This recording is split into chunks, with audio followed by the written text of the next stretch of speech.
escucha? Sí. A menudo, cuando estoy disfrutando de un tiempo de alabanza con hermanos y con hermanas, recuerdo la frase que expresó el rey David cuando dijo: es mejor estar un día en tus atrios que 1000 fuera de ellos. Y parece una frase hecha, pero es una gran realidad en la vida de todos aquellos que hemos tenido un encuentro personal con Jesucristo. Porque es cierto que vale más la pena estar aquí hoy que estar 3 años de nuestra vida por ahí despilfarrándola y viviendo de cualquier manera. Porque Dios tiene un propósito para cada uno de nosotros y lo vemos claramente en su palabra. A menudo, desde este púlpito, se hace mucho hincapié en la necesidad de que seamos iglesias bíblicas, de que se predique la Biblia desde aquí. Y eso es 100% real, ¿no? Porque una iglesia que no predica la Biblia no es una iglesia, es otra cosa. Entonces necesitamos predicar la Biblia. Necesitamos ser miembros de iglesias bíblicas, congregarnos o acudir de vez en cuando. Supongo que aquí habrá estos 3 tipos de personas. A lo mejor no eres miembro, pero te congregas en una iglesia evangélica o acudes de vez en cuando. Pero yo quiero decirte que no es necesario. No es suficiente con que seas miembro de una iglesia bíblica, no es suficiente con que te congregues en una iglesia bíblica y no es suficiente con que acudas de vez en cuando a una iglesia bíblica. Yo quiero hacerte una pregunta hoy. No me respondas, reflexiona tú contigo mismo. ¿Perteneces a una familia bíblica? Vamos a hacer una pregunta más individual todavía. ¿Eres un creyente bíblico? Porque no es suficiente con acudir a una iglesia bíblica. Yo esta pregunta me la hago a mí también, y a mí también me ha hecho reflexionar. Y nota que no digo evangélica, digo bíblica. Necesitamos estudiar y aplicar la Biblia. Y cuando hablamos de estudiar la Biblia, no nos referimos a estar las 24 horas del día haciendo una exégesis o un comentario hermenéutico o a estar con los auriculares las 24 horas del día y para desentendernos de lo demás, de nuestras responsabilidades, porque eso no es ser espiritual, eso es sufrir un trastorno obsesivo-compulsivo. Conozco a un psiquiatra que decía que tenía un paciente que salía por la puerta de su casa y en cuanto salía volvía a entrar y se cambiaba de ropa de pies a cabeza. Y esto le hacía llegar tarde a todos los trabajos, quedaba mal con la gente porque no acudía a sus citas a la hora. Otro hombre que tenía un trastorno obsesivo-compulsivo hacía un trayecto en coche y cuando terminaba deshacía el trayecto andando y le preguntaba a la gente si había visto algún atropello, porque él no estaba seguro de si había atropellado a alguien o no por el camino. Entonces, podemos llevar a cabo buenos hábitos, pero no se pueden convertir en rutinas por inercia. Estudiar la Biblia no es adquirir conocimiento con la intención de destrozar a todo aquel que discrepe con nosotros en teología o con la intención de quedar como un hombre más espiritual que otro. Yo creo que esto lo sabemos, yo creo que está además esta introducción. Entonces vamos a ir directamente al tema, porque yo creo que todos sabemos que necesitamos que la Biblia rija todas las áreas de nuestra vida. No se puede vivir una sana espiritualidad sin alimentarnos de la palabra de Dios. Y ya que ha salido esta palabra, espiritualidad, quiero haceros una pregunta para ya entrar directamente al tema que vamos a tratar brevemente. Y se habla mucho en eventos juveniles sobre todo, pero también en muchas iglesias, de la guerra espiritual. ¿Existe la guerra espiritual? Hacerme un gesto con la cabeza, que necesito saber que estoy hablando con alguien. ¿Sí? ¿Creéis que existe la guerra espiritual? ¿No? Por supuesto que existe la guerra espiritual. Pero cómo definamos esta va a significar mucho para nosotros. Y nos va a hacer entender las cosas de una forma u otra. Y nos va a hacer tratar un tema espinoso de una forma u otra también. Entonces, por supuesto que existe la guerra espiritual. ¿Y por qué existe la guerra espiritual? ¿Porque lo digo yo desde aquí y me apetece decir que sí? No, porque lo dice la palabra de Dios. La palabra de Dios es bien clara.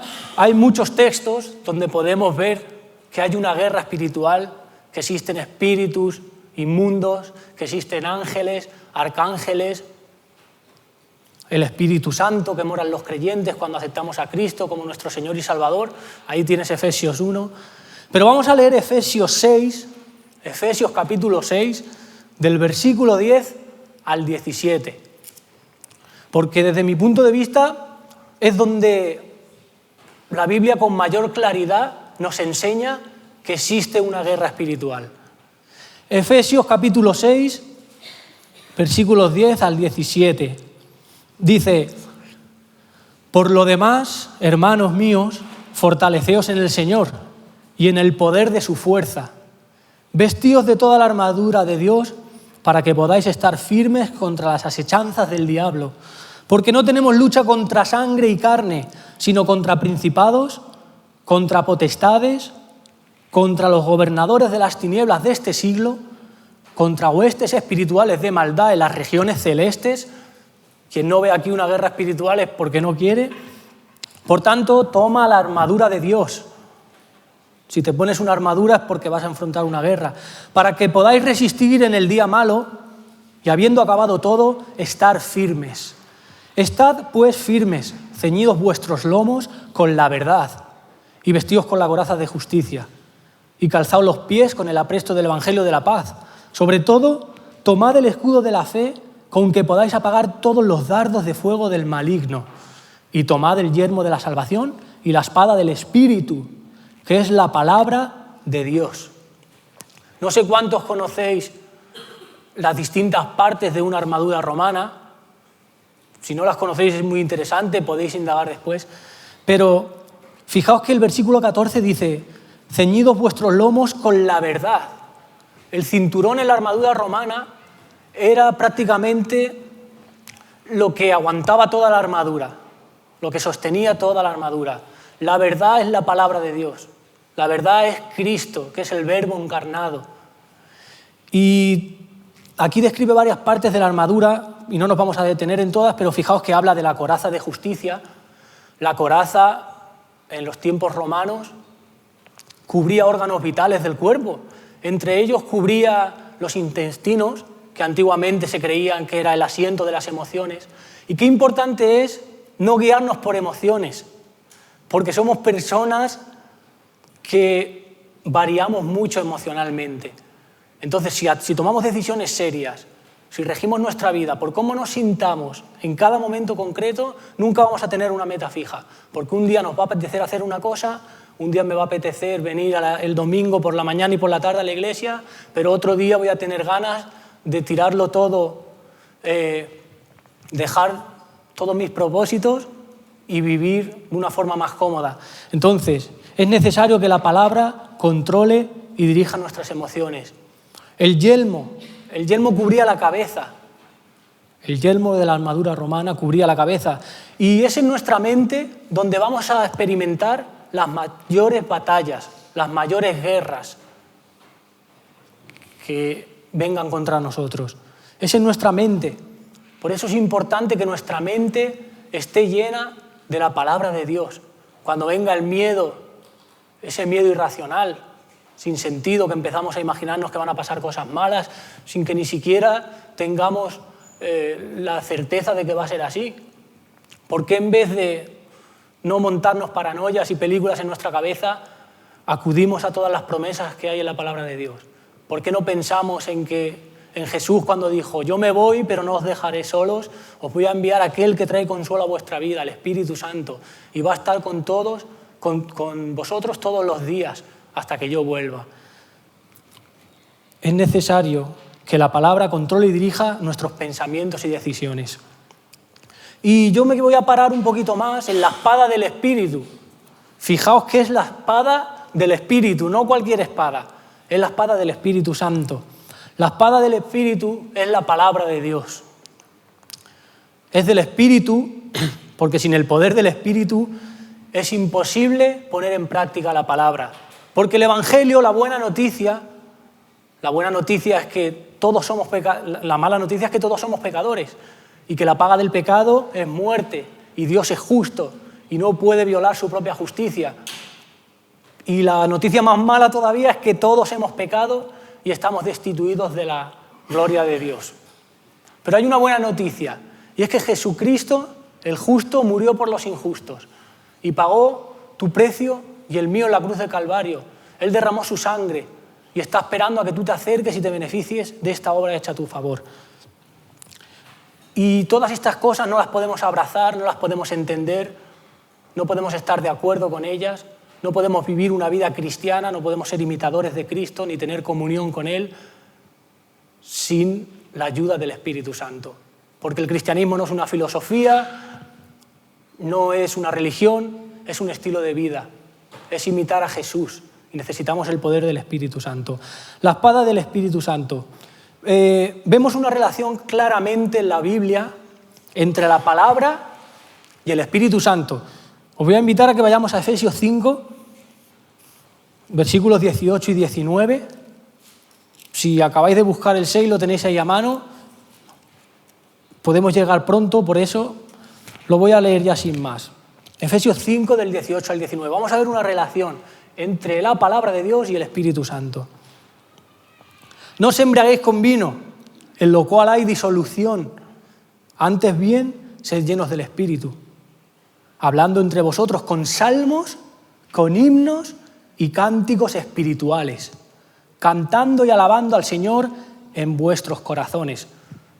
Aquí el apóstol Pablo, inspirado por el Espíritu Santo, nos aconseja que en vez de con vino nos seamos llenos del Espíritu Santo.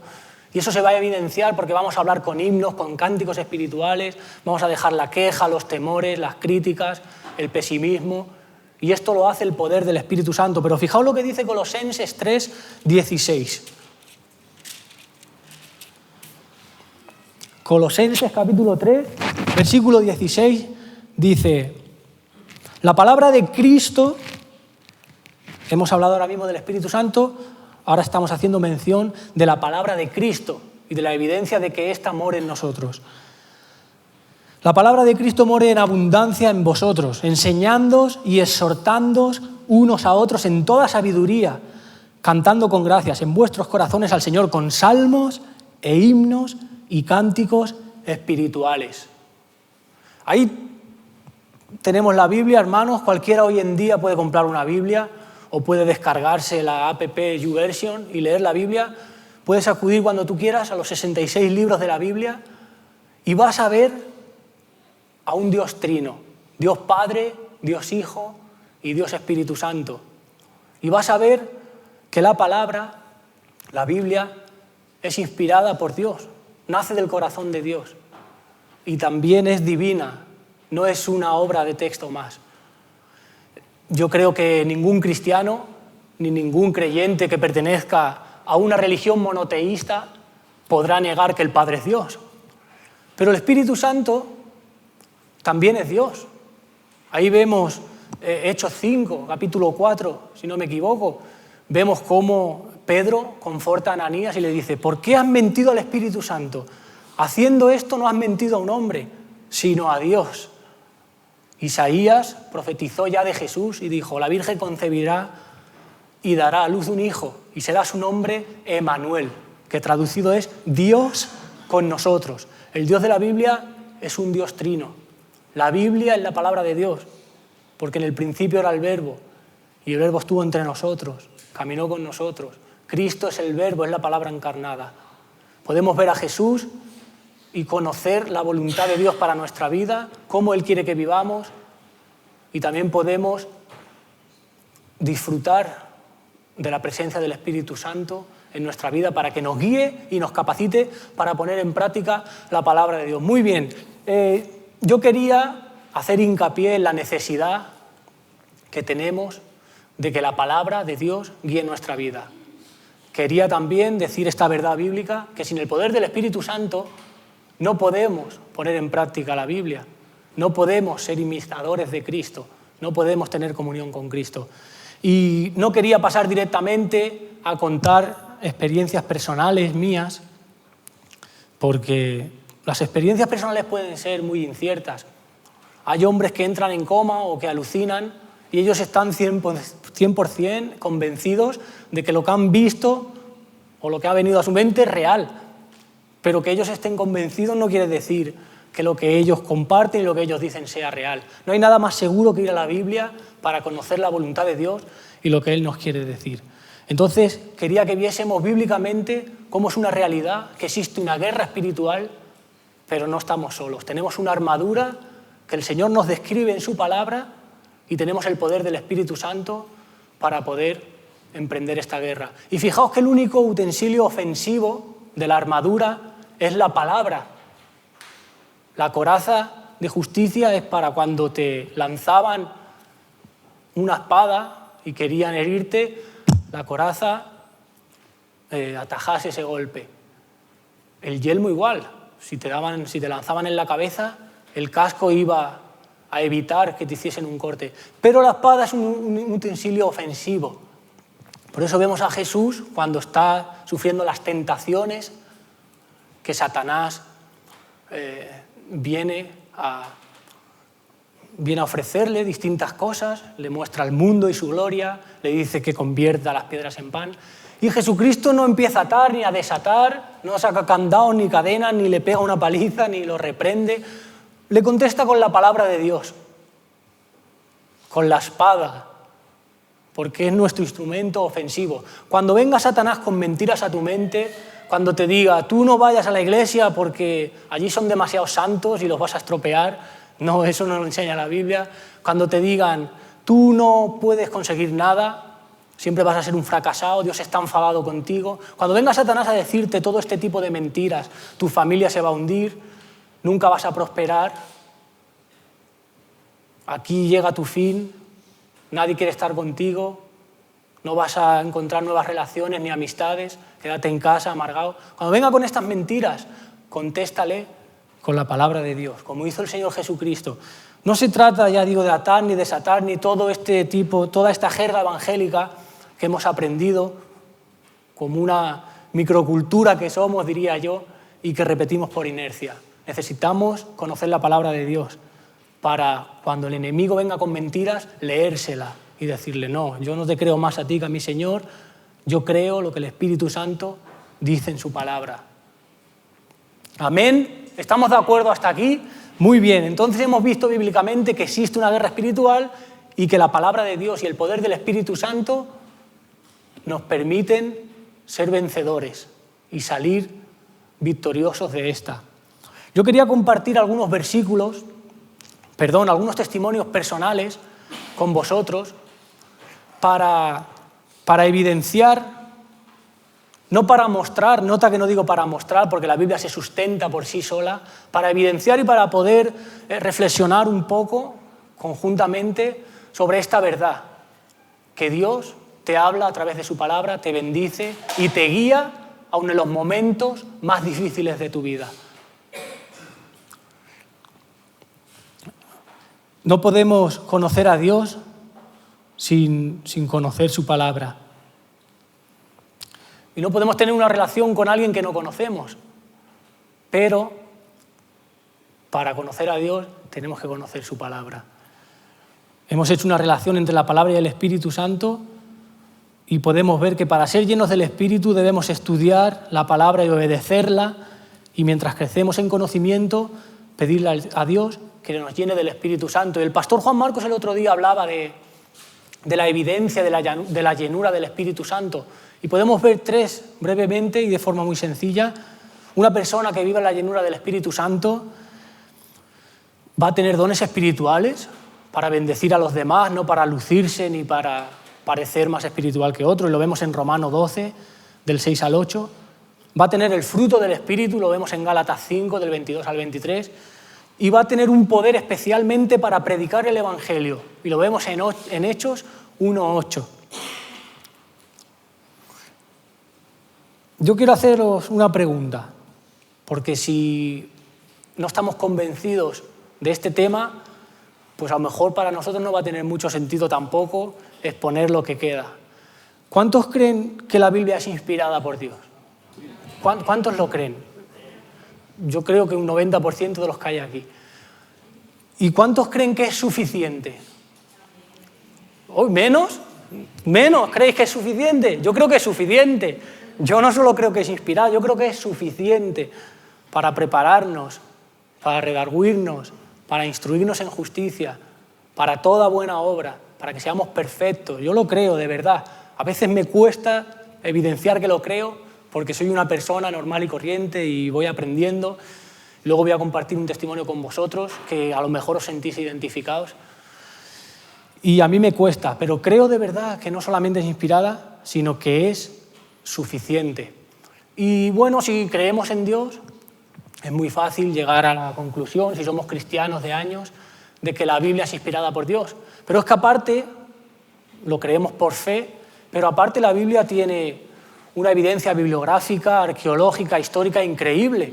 Y a quien le interese este tipo de cosas, que tenga una mente más racional, por decirlo de alguna manera, más científica, os invito a que entréis a la página web de la Iglesia Unida, o sea, a la página de YouTube, y veáis el mensaje del pastor Juan Marcos titulado Construyendo sobre la roca. Es muy interesante lo que enseñó ahí el pastor Juan Marcos.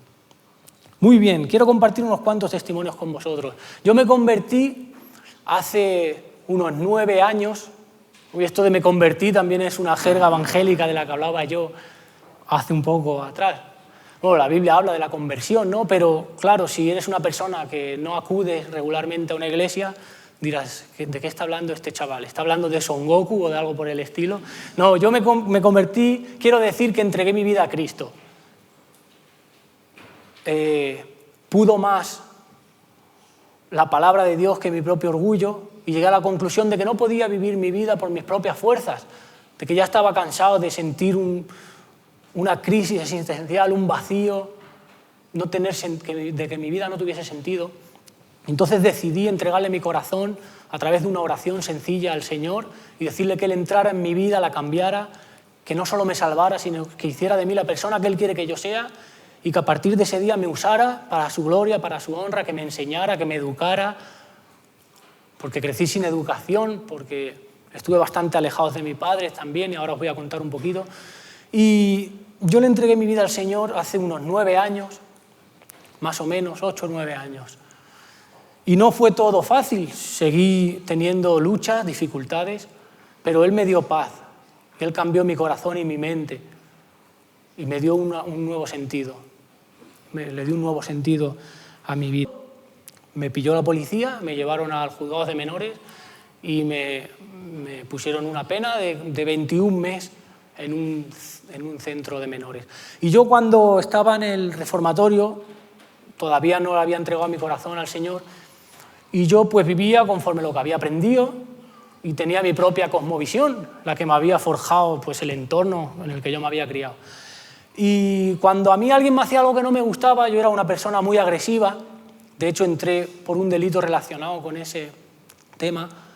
Y cuando un educador me decía o me comunicaba un castigo, yo reaccionaba muy mal. Era una persona agresiva. Siempre recurría a la violencia para solucionar los problemas, que es lo peor que puede hacer alguien. Acudir a la violencia para resolver un problema siempre es la peor opción. Bueno, no quiero hacerlo muy largo, pero un día me comunicaron un castigo y yo me enfadé tanto que reaccioné con violencia y agredí a este educador. Yo no era creyente todavía. Y bueno, me pusieron un castigo más grande todavía y la consecuencia fue peor que la primera, que la que iba a ser en el principio. Y cumplí el castigo que me pusieron y ahí siguió mi vida en el centro. Cierto día yo le entregué mi vida al Señor, empecé a leer su palabra, a orar y a intentar vivir pues lleno del Espíritu y abrazando la palabra de Dios y pidiéndole al Espíritu Santo poder para aplicarla en mi vida. Y después de ser creyente yo estaba jugando un partido de fútbol en el reformatorio. Era mi punto débil también el fútbol, me enfadaba mucho. Y me enfadé un montón, dije unas palabras que no debí decir, reté un poco al educador, él me estaba diciendo que no hiciera ciertas cosas y yo seguía haciéndolas porque estaba muy enfadado. Y se acabó el partido y volvimos a la casa, al módulo. Y cuando a ti te iban a comunicar un castigo, metían a todos en la habitación para luego abrir tu puerta con un par de seguridades por si reaccionabas mal y más si ya tenías antecedentes de violencia y comunicarte este castigo y venían 2 hombres por si acaso tú te rebelabas. La cuestión es que cuando a mí me encerraron en la habitación, yo ya escuché como ellos por el walkie llamaban a coordinación, a los seguridades y todo, y tú una vez que vivías ahí pues ya sabías cómo funcionaba todo eso. Y yo sabía que me iban a castigar, sabía que me iban a quitar un permiso, no me iban a dejar salir ese viernes, que fue por lo que reaccioné con violencia cuando no era creyente. Y yo me puse en mi habitación y empecé a hacerme la víctima, porque es lo que solemos hacer a veces cuando las cosas nos van mal, cuando tenemos problemas. Sentimos autocompasión y eso es una trampa muy grande también. Y empecé a pensar, Señor, si tú me hubieses dado unos mejores padres, empecé a echarle la culpa a Dios, como hizo Adán y Eva. Si me hubieses dado unos padres que me hubiesen castigado en su día, cuando yo me estaba equivocando, pues yo ahora no estaría aquí en un reformatorio, porque no hubiese tomado esas decisiones tan erróneas y no estaría aquí esperando a que entren y me castiguen ahora, no salga a la calle. Pobre de mí, mira dónde estoy. Qué mal. Y yo tenía una minicadena con un MP3, yo no sé si eso se usa ya hoy en día con los USB y todas estas movidas, pero yo tenía un MP3 que sabéis, los que tenéis más o menos 30 años para arriba, sabéis lo que es un MP3. Y ahí hay un montón de canciones. Y yo dije, madre mía, ¿qué voy a hacer yo ahora cuando me castiguen? ¿Cómo voy a reaccionar? Me voy a poner un poquito de música a ver si me relajo. Y de las, no sé si había 1000 canciones en ese MP3, de las 1000 canciones más o menos que había, me salió una alabanza que me tranquilizó mucho.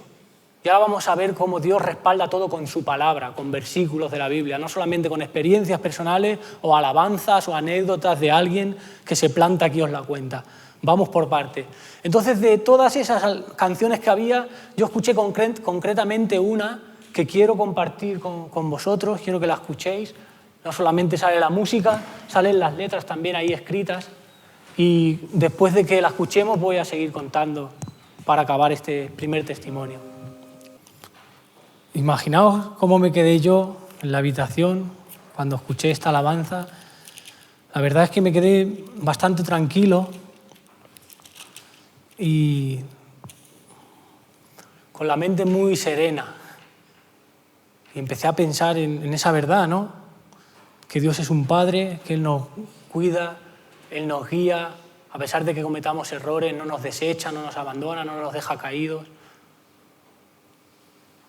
Hoy decía el pastor Samuel que Dios nunca ha pasado por alto ni nunca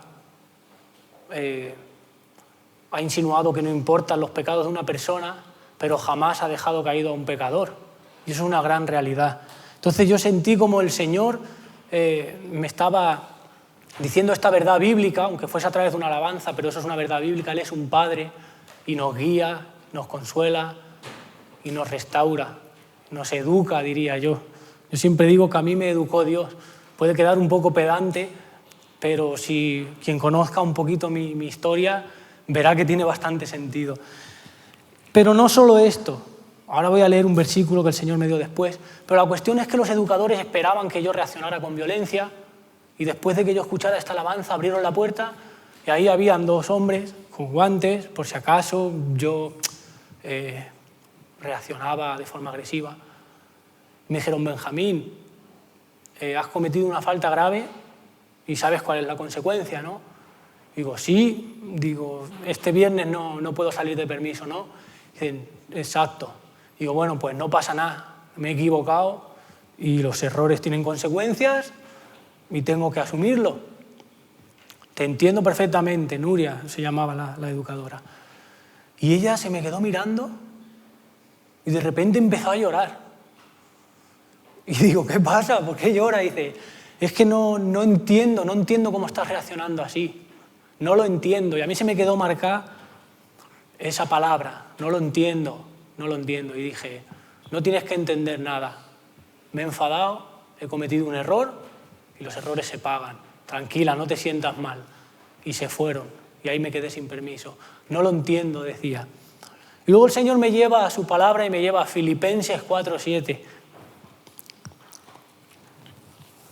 Y Dios, porque hemos visto cómo la Biblia, cuando habla la Biblia, habla a Dios, me dice en su palabra, en Filipenses 4, versículo 7, y la paz de Dios, que sobrepasa todo entendimiento, guardará vuestros corazones y vuestros pensamientos en Cristo Jesús. La palabra de Dios controla nuestras emociones, controla nuestros pensamientos. Si prevalecen estos, es que tal vez no nos estemos alimentando de la palabra de Dios. A lo mejor no leemos nada la palabra de Dios, o a lo mejor acudimos a ella como si tuviésemos un trastorno obsesivo-compulsivo, sin la intención correcta, sin la motivación correcta. A lo mejor estamos alimentando más nuestro intelecto que al Espíritu Santo, y este no puede aplicar la palabra en nuestras vidas. Que cada uno se examine a sí mismo. Esto no es un examen para juzgar a nadie ni que nadie se sienta mal. Es para que podamos reflexionar y tomemos decisiones que cambien nuestra situación espiritual a mejor, no a peor, sino a mejor. Voy a contar 2 testimonios brevemente, porque no quiero extenderme mucho, y acabamos. Mi madre, desde que yo tengo uso de razón, ella ha tenido problemas con el alcohol. Y yo siempre pues, he tenido un resentimiento hacia ella porque sentía que no había pues, ejercido su papel como madre y le echaba pues, la culpa de muchos errores que yo mismo cometí. Y nunca demostré mucho afecto hacia ella, aun después de convertirme. Pero bueno, yo siempre creí lo que la Biblia dice y creo que una persona que no tiene a Cristo Jesús en el corazón, a pesar de que sea buena persona, de que done a los pobres, de que respete a su mujer, creo lo que dice la Biblia, y una persona sin Cristo se va a una eternidad al infierno. Y entonces, como yo creía esto, yo a ella le predicaba el Evangelio y la llevaba a la iglesia cada vez que podía. Y la invité a un retiro espiritual. Y ahí el predicador habló sobre la necesidad que tenemos de perdonar. Y entonces hizo un llamado, retó a la gente a que respondiera a la palabra de Dios y al mensaje que se estaba dando.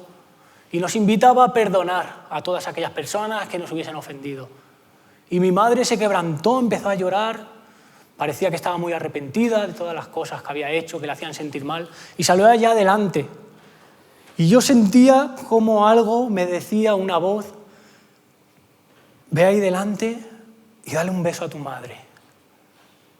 Y yo dije, de eso nada, prefiero irme, de misionero a un país musulmán, que darle un beso a mi madre. De verdad, puede parecer muy sencillo darle un beso a una madre, pero en mi situación era muy difícil. En fin, al final cedí, fui al lado de mi madre y le di un beso. Y ahí recordé que hacía más de 8 años que no le daba un beso a mi madre.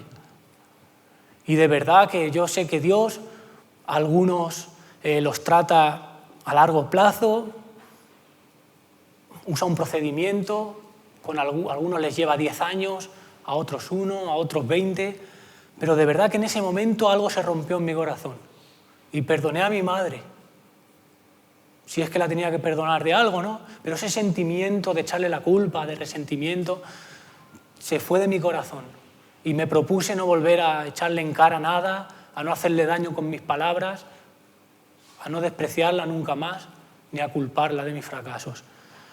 Pero como decimos que Dios siempre respalda lo que hace con su palabra, voy a leer otro versículo. Y bueno, el predicador que había allí dijo precisamente lo que estamos viendo hoy, ¿no? Que Dios lo respalda todo con su palabra. Y dijo, bueno, estábamos en un monte y dijo, ahora salid todos al campo, coged una piedra y tirarla y donde caiga, poneos allí y buscar a Dios intensamente. Esto no es doctrina, esto es una forma creativa de hacer las cosas. Entonces yo lancé una piedra y donde cayó me puse más o menos por ese sitio. Y la cuestión es que yo no tenía mi propia Biblia. Yo se la cambié a Sara por la suya, no sé por qué. No me preguntes por qué, porque no lo sé, pero yo le di mi Biblia a ella y ella me dio la suya. Y me puse ahí a buscar al Señor, oré. Y yo no soy partidario de abrir la Biblia y donde salga leerlo y pensar que Dios te está hablando de forma concreta, porque eso también puede ser un poco peligroso. Hay que estudiar un poco el contexto y saber qué es lo que nos está diciendo el Señor. Pero justamente abro la Biblia y veo subrayado el Salmo 147.3. Y el Señor confirma lo que hizo en mi corazón ese día. Y me dice en el Salmo 147, versículo 3, Él sana a los quebrantados de corazón y venda sus heridas. Yo creo que todos estos testimonios son muy espectaculares, son maravillosos, y los que hemos experimentado el poder de Dios, pues seguramente lo podamos entender de mejor forma que aquellos que han venido por segunda, tercera vez y no están entendiendo a lo mejor nada de lo que yo estoy contando, o no saben si es verdad o soy un charlatán, un embaucador. Pero a veces es muy sencillo cuando te dicen, de aquí 2 meses predicas. Bueno, pues tú puedes buscar temas espinosos, los temas más polémicos, los temas de moda, y prepararte un mega mensaje, un sermón elocuente, y empezar a contar todos tus triunfos, todas tus batallas, todas las victorias que Dios te ha dado. Y esto está muy bien, porque la gloria es para el Señor, y lo que conseguimos no es por nuestra propia fuerza, es porque Él nos lo da. Pero a la gente joven, ya sea biológicamente joven o espiritual, esto lo puede confundir un poco. Porque no se trata de hombres o mujeres súper espirituales y cristianos de segunda, sino de personas que van aprendiendo poco a poco en el camino del Señor, y Él nos va tratando a cada uno de la forma que mejor podamos entender lo que Él quiere darnos y lo que Él quiere enseñarnos. Por eso quiero acabar con un testimonio. Y este no es tan bonito ni tan motivacional como los 2 que acabo de contar. Después de entregarle mi vida a Jesús, yo volví a recaer en el vicio del cual Él me sacó. Yo tenía una gran adicción al cannabis y vivía con mi hermano. Mi hermano tiene 18 meses más que yo, éramos colegas, no solamente hermanos, y entonces hacíamos todo juntos y él también consumía conmigo. Y cuando yo me convertí, pues dejé de vivir conforme vivía anteriormente y dejé de consumir. Claro, él seguía consumiendo y él no compraba este tipo de sustancias, él las adquiría de otra forma. Y mi casa parecía que estábamos en época de Navidad, pero en vez de haber abetos, habían cogollos por las paredes colgando para que se secaran. Entonces no es una excusa para excusarme a mí mismo, pero bueno, viviendo en ese ambiente, teniendo esa debilidad, pues yo un día de bajón recaí y volví a consumir. Y cuando me quise dar cuenta, pues empecé poquito a poco y ya me sentía mal, me sentía un falso por haber contado mi testimonio, de dónde Dios me había sacado, y volver otra vez a lo mismo. Ya no quería ir a la iglesia, no quería saber nada de la gente que me hablaba de Dios. Y empecé a consumir hasta que se me terminó toda esta sustancia que yo estaba consumiendo.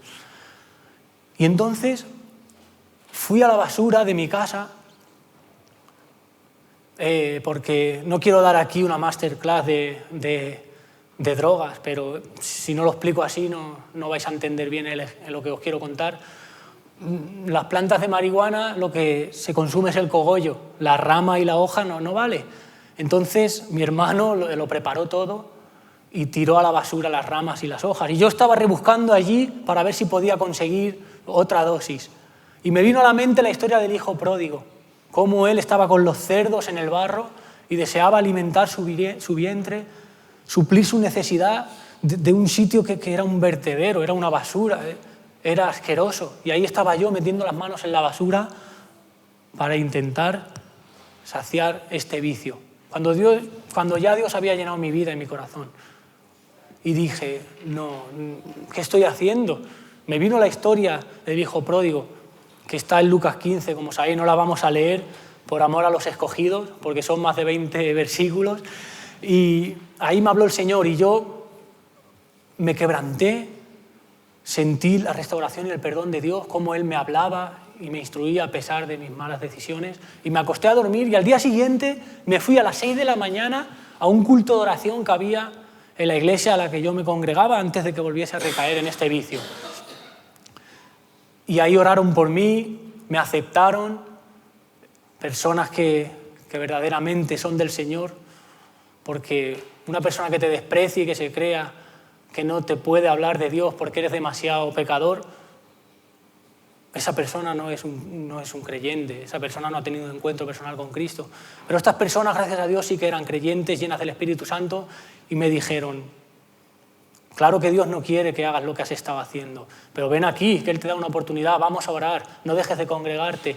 Un matrimonio colombiano me ofreció vivir en su casa, estuve un mes viviendo con ellos, hacíamos devocionales, orábamos juntos, y el Señor me restauró hasta hoy. Y entonces cuando yo recuerdo esta historia, viene una alabanza a mi mente que habla un poco de la historia del hijo pródigo, y a mí me gusta cuando cuento este testimonio cantarla.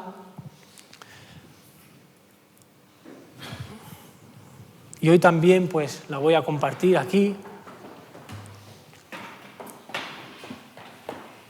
porque, para ser sincero, esa vez no fue la última vez que le tuve que cantar esta alabanza al Señor, porque me he equivocado más veces desde que soy cristiano. No estoy haciendo apología del pecado y no te estoy invitando a que vivas como quieras. Te estoy diciendo que en el cristianismo hay momentos muy buenos, hay momentos donde Dios te bendice, donde Dios te habla, pero también hay momentos difíciles. Y no estoy diciendo que caigamos porque Él no nos hable o no lo sintamos, porque no se trata de eso. Estoy diciendo que aunque caigas, nunca te quedes en el barro con los cerdos. Aunque te vaya mal, recapacita, arrepiéntete, metanoia, cambio de mente, da un giro de 180 grados y deja de ir por el camino erróneo y vuelve al Señor. Si es tu situación hoy, da igual lo que hayas hecho. Da igual lo que hayas hecho. Hoy estás en el sitio correcto y Dios te está llamando a que vuelvas al redil, a que vuelvas a su camino. Y Él te dice que no solo te perdona, sino hace una fiesta. Imagínate, esto es increíble, ¿eh? Esto a mí no se emociona eso. No me quiero emocionar porque si no, no voy a poder cantar. Además, yo canto muy alto. Los que me conocéis sabéis que canto flamenco y grito demasiado a veces. Necesito estar en plenas condiciones. Pero si a mí me ofendiera un amigo, no sé, tú imagínate qué ofensa más grande, pedirle tu herencia a tu padre, gastártela y luego volver. Imaginaos una ofensa muy, muy fea que le puedas cometer a alguien que te ama y que no solamente te perdona, sino hace una fiesta, te pone calzado, un vestido nuevo y un anillo en tu mano. Eso es tremendo. Y esta alabanza pues recuerda la historia del hijo pródigo, ¿no? Y nos dice a nosotros que el Señor está ahí para restaurarnos.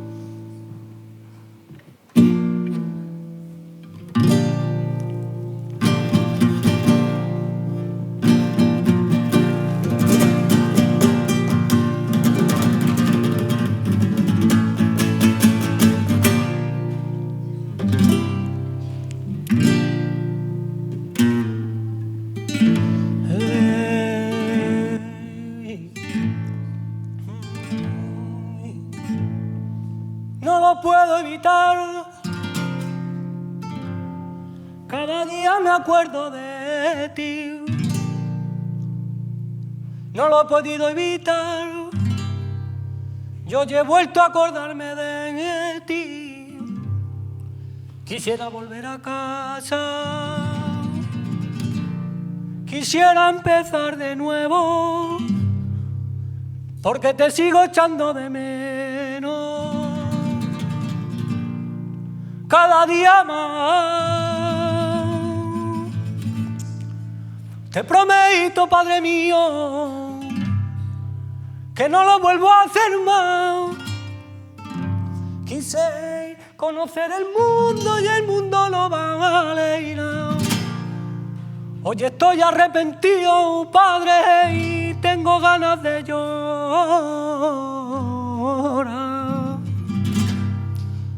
Señor, yo te lo suplico, dame otra oportunidad. Ya se lo he dicho a mi padre, que no me ponga ningún anillo, que no haga ninguna fiesta, que no me ponga ningún vestido, que no mate ningún becerro, ni calzado ponga mis pies. No soy digno ni merezco el sentarme a cenar con él. Llamé como uno de tus jornaleros. No soy digno de ser llamado tu hijo, porque he pecado contra ti y contra el cielo.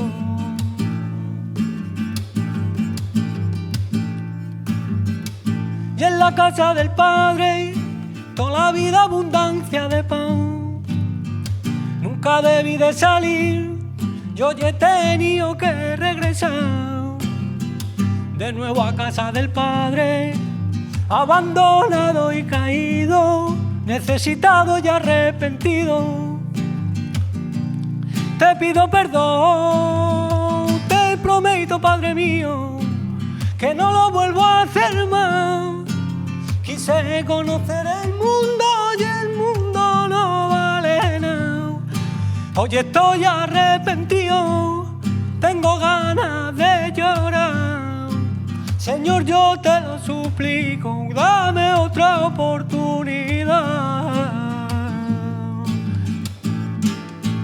Ya se lo he dicho a mi padre, que no me ponga ningún anillo, que no haga ninguna fiesta, que no me ponga ningún vestido, que no mate ningún becerro, ni calzado ponga en mis pies. No soy digno ni merezco el sentarme a cenar con él. Llamé como uno de tus jornaleros. No soy digno de ser llamado tu hijo, porque he pecado contra ti y contra el cielo.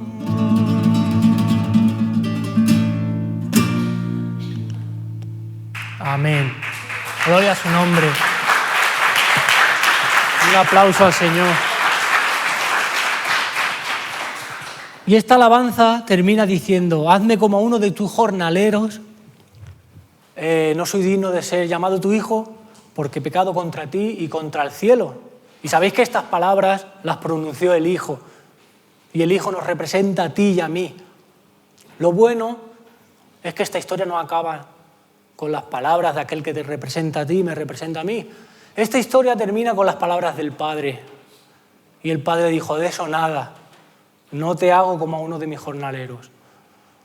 Es mentira eso que dices, que no eres digno de que yo te llame hijo. No somos dignos en realidad, pero eso es la gracia, recibir algo bueno que no mereces. Eso es la misericordia, no recibir algo malo que sí mereces. Nuestro Dios es increíble. Y la última palabra la tiene Él. Y menos mal que en esta historia el último habló Él. Hoy también está hablando Él el último. No te creas esas mentiras que vienen a tu mente. No mereces ser un jornalero, no vas a ser tratado como si no fueras hijo de Dios. Si te arrepientes y vuelves a Dios, Él hoy te pone zapatillas nuevas, vestido nuevo y te pone un anillo en el dedo. Y te vas de aquí con Cristo en el corazón para tu casa. Todo el que no tenga a Cristo en su corazón puede hacer esta oración ahora, o todo aquel creyente que haya estado separado del Señor o se haya equivocado o haya estado practicando un pecado. Dios no quiere que sigas practicando ese pecado, pero sí que quiere restaurarte y quiere perdonarte. Y le puedes decir así, sinceramente, con tus palabras: Señor, aquí estoy, Padre. Hasta ahora he estado viviendo conforme a mi propia voluntad. Ya sea que no conoces al Señor o que vuelves a Él, dile: me arrepiento del estilo de vida que he estado llevando hasta ahora. Entra en mi corazón, sálvame, pero conviértete también en mi Señor y enséñame a ser un siervo, un discípulo, conforme a tu voluntad. Pon hambre en mí por la palabra, por la oración, por la comunión con los hermanos. Ayúdame a hablar con cánticos, con himnos espirituales y sálvame hoy, Padre. Señor Jesús, te acepto hoy como mi Señor y Salvador. Padre, dame la salvación y guía mi vida de aquí en adelante. En el nombre de Jesús, amén. Amén. Gloria a su nombre. Este mensaje, al principio, iba dirigido para creyentes, personas que ya han tenido un encuentro personal con el Señor, aunque luego, bueno, se me ha ido un poquito el hilo que quería seguir, pero bueno, no pasa nada, porque la intención tampoco era demostrar elocuencia, que no la tengo, ni una perfecta homilética. Era de bendecir a todos los que están aquí presentes y ojalá que eso hoy haya pasado. Entonces, ahora te digo a ti, creyente, porque hemos visto todos aquellos que nunca han aceptado a Jesucristo y todos aquellos que en su día lo aceptaste y os habéis desviado del camino, cómo Dios te vuelve a llamar hoy y quiere que estés en su camino. Pero a los que estamos en el Señor y caminando conforme a su voluntad y nos estamos congregando y estudiamos la Biblia, si olvidas todo lo que he dicho yo hoy aquí, no pasa nada. Pero quédate con esto. No te conformes con escuchar sermones bíblicos o con acudir a una iglesia bíblica. No te conformes con eso. Proponte ser una persona bíblica, que tu familia sea bíblica. Proponte un plan de lectura, porque es verdad que no todos los días Dios nos va a sorprender ni hacer sentir su presencia de esa forma tan extraordinaria cada día. Pero no dejes de buscarlo en los buenos y en los malos momentos, porque su palabra es viva y eficaz y nos habla. Y bueno, yo suelo hacer las cosas al revés y hoy no va a ser una excepción. Y entonces el título de la predicación era Familias bíblicas igual a iglesias bíblicas. Una iglesia bíblica no constituye familias bíblicas. Las familias bíblicas constituyen una iglesia bíblica. Porque podemos tener una doctrina basada en la Biblia, pero si tú no decides abrazar la palabra de Dios, si tú no quieres vivir en la palabra, no vas a ser una familia bíblica. Vas a ser un miembro de una iglesia bíblica, una persona que se congrega de vez en cuando en una iglesia bíblica o una persona que acude de vez en cuando a una iglesia bíblica. Espero que el Señor os haya hablado, os haya exhortado, os haya animado y que nadie se lleve un mensaje de acusación, porque si te llevas ese mensaje será por culpa de este torpe expositor, porque Dios no te está acusando. Si en tu familia hay problemas, si te van las cosas mal, no quiere decir que no seas una familia bíblica. Quiere decir que cada uno toma sus decisiones y a veces las cosas, todos los miembros de nuestra familia no responden como a nosotros nos gustaría. Pero no dejes de orar por tu padre, por tu madre, por tus hermanos, por tus tíos, por tus hijos, por tus nietos. Porque la palabra tiene poder y la oración del justo puede mucho. Que el Señor os bendiga.